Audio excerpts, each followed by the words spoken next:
Hey, it's Chad from 89 on the Wood, and we're going to switch to YouTube now for this video. I've been doing, the Twitch channel for quite a while with the live streams. I'm thinking what I'm going to do now is YouTube. Twitch is a cool platform, but it might be a little too cool for me, maybe. Anyway, a lot of video game stuff on there, and I think that YouTube is just going to be a little bit better for these kind of videos. Anyway, if you're new to my channel, I'm the program director, morning shows on KCLC 89 on the Wood in St. Louis. So I'm not actually doing morning shows this semester though. So 89 on the Wood, if you are aware, or aren't aware, is operated, other than me, completely by students of Lindenwood University. So first thing, this video, all the disclaimers, nothing to do with Lindenwood University. It's to do with me and 89 on the Wood and all that fun stuff. Anyway, I go through records, part of my record collection in my videos. I've done about 5 or 6 of them on the Twitch channel, completely deleting the Twitch channel now. Going to move over to YouTube, just kind of done with Twitch.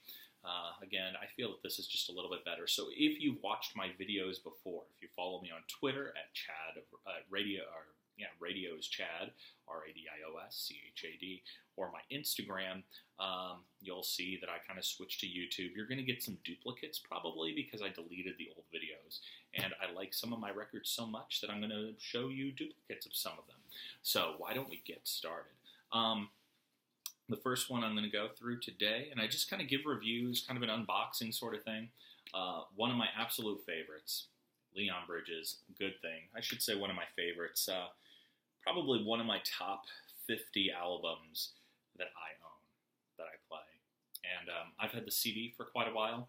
I actually got the sample of the CD, because I'm a radio program director. So I get samples of the CDs and things like that a long time ago. I just bought the vinyl the other day to this. So it came in the mail and bought it from an online retailer. I know I shouldn't do that, but it's pretty cool. So the front, very much like the CD front. Pretty much a fan. The back, though, cool. Side 1, side 2, track listings and all that. Nice big cover art on the back. And I mentioned in my other videos, which now don't exist, so I might as well mention it here. One of the reasons that I really love doing the vinyl records is because you get this nice big cover art and you get all kinds of liner notes and posters. So that's kind of what I show off in these videos. So if you pull the record out, nice lyrics page. I don't know if this is the front or the back. I always forget if the part that's longer is the front or the part that's shorter is the front on these sleeves. But anyway, it's a fancy sleeve. Has the all the lyrics on one side. On the other side, just a little note from Leon Bridges. I don't recall this in the CD version, but again, I had the record label sample CD version from the radio station. And I kind of just leave it in my office because I play it a lot. But anyway, I don't remember a nice little note from Leon Bridges on here, but there is one. On the CD version, at least. Pulling open the record now, if you're a record collector like me, you'll recognize this label, and I love that they brought it back. One of the cool things of records in the 60s, 70s, 80s, and so on, really up until recently, was they had standardized labels by studio. So you could immediately tell what publisher was coming out with a particular record. So on this Leon Bridges album, much like the album, which is a throwback to many of the old soul, many of the old Motown records, you can just hear that bleeding through in his music. But it's fresh and contemporary at the same time. And that's why I love Leon Bridges and I love this album. He uses the Retro Columbia logo, Retro Columbia Records logo on the record itself. There's no other posters or anything like that, but some very nice album art. And you don't need posters and all that other stuff if you just have great music, do you? So let's go through another one, and I might do a special because I've used a lot of the Beatles reissues, the 2009, 2012 reissues of the Beatles records in a number of my videos. I might just do a whole one where I go through the entire stereo box set eventually. But in case you don't see that one, or in case I don't feel inclined to do it, let's go through Past Masters. So if you're not familiar where Past Masters came from, in the late 1980s when the Beatles were remastered for CD finally after a long time, they decided to consolidate their record library.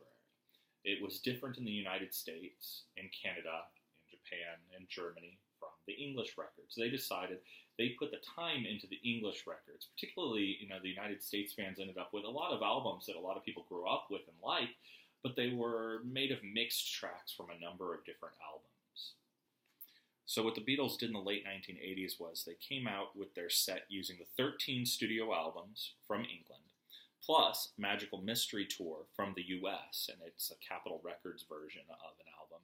It was a popular import to the UK because in the UK, Magical Mystery Tour was a double EP, and then a number of the other songs were released that made up the US Capitol Records album were released as singles. So what they did was they combined all of those in the US, put them on an album, and the Beatles decided to go with that instead of releasing because it consolidated the number of singles, and it was popular. It actually even charted as an import in the UK. But Past Masters here, beautiful album. So what they did was when they consolidated all that, they said, oh, gee, we put all the albums together. We put Magical Mystery Tour in there, but we have a lot of singles and EPs out there. That's what got thrown onto Past Masters. It is a 2 CD, 2 LP collection of all of their songs that are not on one of their albums. Back to the original single version of Love Me Do, through I Want to Hold Your Hand. Most of the songs that charted, number ones are actually here. Day Tripper, Paperback Rider, Lady Madonna, Get Back, the album version of Get Back, Let It Be, Old Brown Shoe, Across the Universe, The Ballad of John and Yoko. All those wonderful songs ended up on Past Masters because they were the songs that were left over. So I mentioned it's a double album. They did throw some goodies in here, as the Beatles often do. You ended up with a beautiful booklet of liner notes. Kind of the story of many of the singles, with some beautiful artwork. And they chose on the album to use the Parlophone label. If you're familiar with the 2012s, which used the 2009 remasters, the 2012 vinyl release, then you know that they used the correct label as the album was released in England at the time of release. So, Please Please Me, the album, has a older Parlophone label than this one. Most of them have this Parlophone label. The Rainbow Capitol Records label from the 1960s, if you think back to, Beach Boys albums and stuff like that, that's what was on Magical Mystery Tour. And then they moved to Apple Records for the later ones, I believe, starting with the White Album. If you open up the gatefold, there's a gatefold, very nice picture of the 4 Beatles, sometime in the 60s. And if you go to the second disc, they do use that Apple Records label as the second disc. Pardon me. Oh, there goes that. As the second disc actually has more of the newer songs on it that were released on Apple. You're starting at Day Tripper, and through You Know My Name, Look Up Your Number. If you're someone who has all the EPs memorized and the singles memorized and stuff like that. So pretty cool. I might do a video where I just go through everything because, Sgt. Pepper has the cutouts. Magical Mystery Tour, the release kind of has the anomaly. I have in a 1960s Capitol release, and it was a gatefold with a booklet stapled on the inside, and they just kind of give you the booklet separately. I don't know if it costs more to staple it or manufacturing processes and stuff like that are just too expensive to do that today. But they did a pretty good job at releasing those. Let's go through another few albums here. One of my all-time favorites, and one that I play as often as any album that I play, is Stevie Wonder's magnum opus, Songs in the Key of Life. I mean, to me, 1976, you really can't top it. And it came with a lot of cool stuff. 1, awesome album art. 2, it's a gatefold. Just a beautiful picture here, lithograph, whatever you want to call it. Stevie Wonder. If you turn around the other side, this is what you get. It's a double album with a single and a book. So you get this wonderful booklet with it, going through lyrics to every song in a full-size booklet, something that I've really never seen before. You get the actual records themselves. I have the original, I guess, kind of rice paper sleeves. Is it in this one? And then even you had a what would be a 45 sized hole and a 45 size record, but it plays at 33 and a half inches, or 33 and a half rotations, of course, 33 and a third, pardon me. And has 4 songs on it, so you got a little single along with it even. And the second record there, I'll show you the label a little bit. You got a pretty cool record. Select songs in the key of life. Again, if you're just joining me, I'm Chad Breesoccer. I'm the program director of 89 Wood in St. Louis. Album adult alternative music. Cool stuff. If you're not familiar, you can stream us anywhere in the world at 89onthewood.com. It's a service of Lindenwood University. Student-operated station, except for me as the program director, operations director, whatever you want to call me, general manager. Let's go into some of the older records I have. Let's say Bruce Springsteen, Born to Run. Awesome record. It's a gatefold, even though it's a single album here. Nice picture on the front. As we open it up to make a single picture. Liner notes, lyrics on the inside. I'm just kind of chilling in my house today. Usually I do this over at the 89 Wood Studios. Today just kind of chilling over the weekend. Thought I'd make a video real quick. Haven't made one in a few weeks. Switching to YouTube for the first time again. I did have to change out the sleeve on this one because the sleeve was kind of falling apart. So Columbia Records label, much like the Leon Bridges, as you get the view of the original. You can see that's what they were using in the 70s over at Columbia. I like that Leon Bridges and his album decided to use that. So one of my absolute favorite albums of Born to Run. Really the first big hit by Bruce Springsteen. I saw Bruce Springsteen on CBS Saturday Morning, maybe about 2 years ago or so when he was going on a big tour. I'm trying to remember now. But he made an interesting interview where he was just talking about he knew he needed a hit. He knew that the songs he was writing was good and that people would love them, but people didn't know about them because he hadn't had a big hit. And so he knew he needed to write a hit. And what did he do? He decided, I'm going to write a hit. It was as easy as that to him. And he wrote Born to Run. Also on this, 10th Avenue, Freeze Out. You have Thunder Road, 10th Avenue, Freeze Out. Not a big hit, but a big favorite of mine. Going down the list, Jungle Land, something that we play on 89 on the Wood. Of course, we play Born to Run on 89 on the Wood. I believe we play Thunder Road on 89 on the Wood as well, as we get into some of the older stuff on that station. Play a lot of new stuff, play a lot of old stuff, play a lot of everything in between. Something we definitely do not play on 89 on the Wood, but a personal favorite because it just has the most awesome album cover ever, and it's falling apart. So I'm from Southern Illinois originally, not from St. Louis. I'm from the Illinois side. So big band over on this side, REO Speedwagon. And is that not the coolest album cover ever to their wonderful album? You can tune a piano, but you can't tune a fish. Actually, REO Speedwagon, Illinois recently had its 200th anniversary, its bicentennial, and they had committees formed for who's the painter of the bicentennial, Illinois 200. Who's the this, who's the that. And when it came down to greatest musical entertainer, REO Speedwagon actually won. Not sure that I agree with that one, because there's been some great bluesmen from Chicago and East St. Louis. I mean, Miles Davis is from East St. Louis, right? Ike Turner, Ike and Tina Turner. I think the Tina Turner's from East St. Louis as well. I think Ike Turner was from St. Louis, but Tina Turner's from East St. Louis. But anyway, lots of great people there. I'm not sure REO Speedwagon deserved it. This album's falling apart. But I guess they won anyway. Whoever was on that committee liked him. So it came with a nice poster on the sleeve. I don't use the original sleeve because it's in as bad of condition as the actual album is itself. Anyway, it was released on Epic Records. There's the label. Let's turn that label. There we go. There's the label. Fun stuff. So when I do these videos, again, if you're just catching me on YouTube for the first time, and you probably are because I've deleted the original videos that were over on Twitch, I just kind of go through my records, and whichever records, really in no particular order, that make me feel good at the time. what I've listened to in the last week. This is a cool one. Hank Williams, 40 greatest hits. And you think to yourself, how did they get 40 hits on 2 records? How did they get 40 songs on 2 records? Well, they got 40 songs on 2 records because they really squished them down. I wish that the videos were higher quality on YouTube. Maybe you can see this, but you probably can't where the grooves are. And some people would say, well, you lose fidelity when you put more tracks on a single side of an album.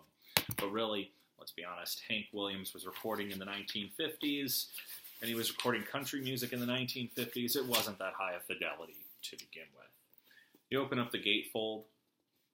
Nice story of Hank Williams. The track listing and times, where they were recorded.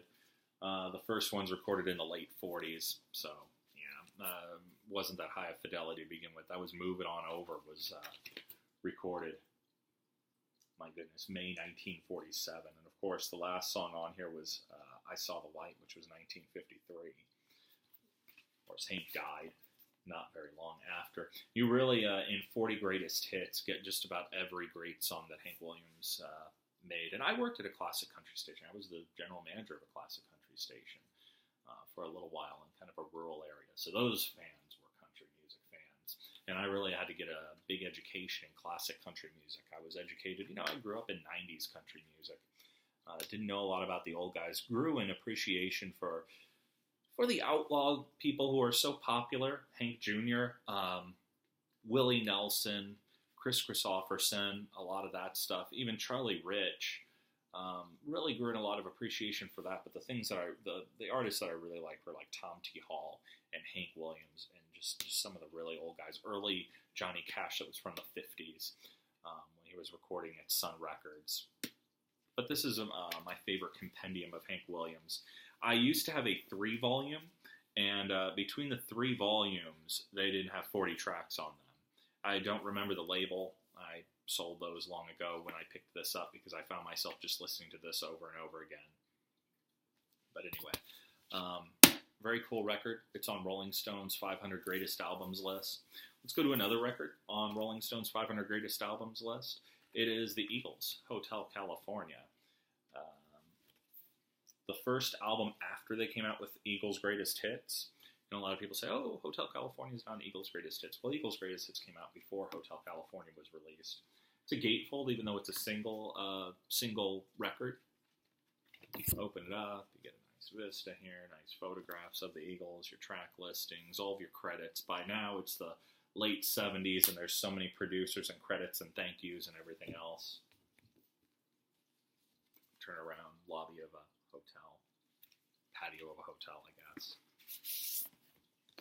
It had a pretty cool sleeve, old-fashioned 50s kind of hotel look to it. Little Art Deco going on there, maybe from 40s, on the back there. That's what I think of when I see that kind of font, kind of an Art Deco look. Open it up. Maybe the earliest record that I have that has a custom label instead of using the studio label. It was on Asylum Records. Maybe that's why, because it was kind of a smaller label, even though they had big bands like the Eagles.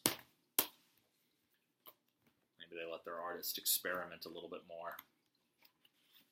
I don't know who else was on Asylum. One of these days for one of these videos I have to look that up.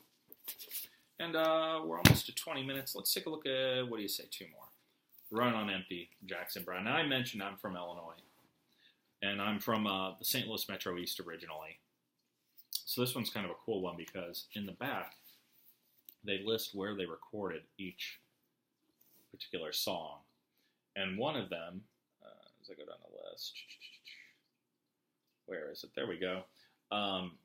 Shaky Town was recorded in room 124 of the Holiday Inn in Edwardsville, Illinois in August 1977.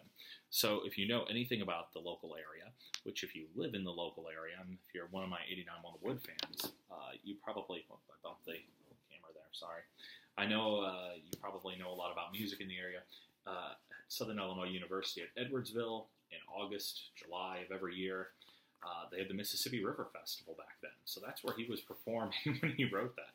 He was performing at a big multi-week music festival under a big outdoor pavilion that they stopped doing right about that time, the late 70s. Not sure if 77 was the last one or not. but every big name in music from the late 60s, from Janis Joplin and Jimi Hendrix, all the way through to guys like Jackson Browne and the Eagles, played the Mississippi River Festival. So that's where he was when he recorded one of the songs on this album in a Holiday Inn room, not far from where I sit right now, near St. Louis in my home. It came with a nice booklet, pictures of all sorts of pictures of Jackson Browne concerts, some pictures of him recording, some pictures of him with family, kind of as you go through. Again, this is some of the stuff that I just love about records. And the last record that I listened to in the last week on vinyl was I revisited Adele's latest album, which I'm sure you're all familiar with. I'm going to open up, start with the label, and work backwards. So 25, which was her most recent album, whatever year that came out in. Came out in 2015. Custom label for that one.